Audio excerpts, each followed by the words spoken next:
ahead of Game 4 between the Edmonton Oilers and Colorado Avalanche here from Edmonton. Gentlemen, our coverage on the fourth period is brought to you by BitBuy. Go to bitbuy.ca/TFB to receive up to $50 free when you open an account while terms and conditions apply. Well, Dennis, you know what they say, the fourth game is the hardest one to win, and that's what the Colorado Avalanche are going to try and do tonight. Well, Irf, it's gloomy. It's raining here right now, and that's kind of the way the fan base in Edmonton feels right now about the Oilers. They're trying to do the near impossible, not win one game, because maybe that's near impossible right now the way they're playing, but winning 4 straight against this great Colorado Avalanche team. Yeah, it's a big hole to climb out of. There's no question about that one. We'll see some changes. Obviously, no Evander Kane in the lineup. His suspension kicks in tonight, the one-gamer for his hit on Nazem Kadri. And we'll see the NHL debut of Dylan Holloway coming in. It's a big stage to make his debut in, but they've got to modify their game plan. They've got to change things up. Maybe they're playing Connor and Leon 30 minutes a night.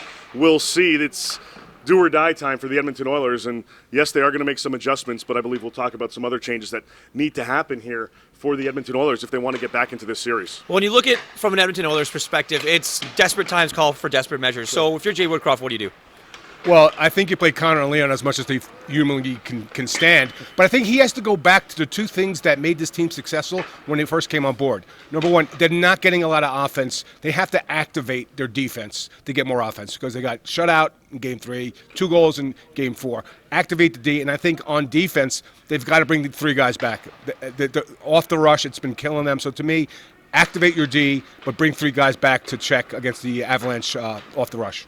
Yeah, well, that's one of the biggest things for this team, and we've been talking about it all series long, is the defensive structure for this team just hasn't been up to snub whatsoever. They get caught high-low in the offensive zone. They don't come back when they're chasing the game. They seem to be always giving up the odd man rush and then chasing consistently. You got to be tighter defensively, but at the same time, I mean, it's do or die. So you have to also, like Dennis is saying, activate the D so that you can contribute a little bit more offensively. You almost have to do what Colorado did in Game 2 and just go all-out blitz, all-out attack.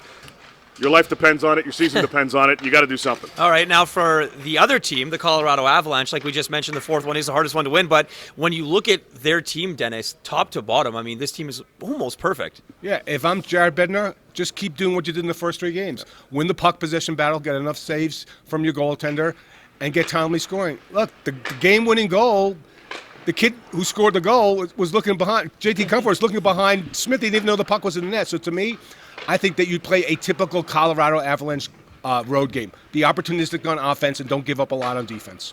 Yeah. Gentlemen, thank you very much for this. The Edmonton Oilers looking to stave off elimination tonight, while the Colorado Avalanche are hoping to book their ticket to the Stanley Cup Final.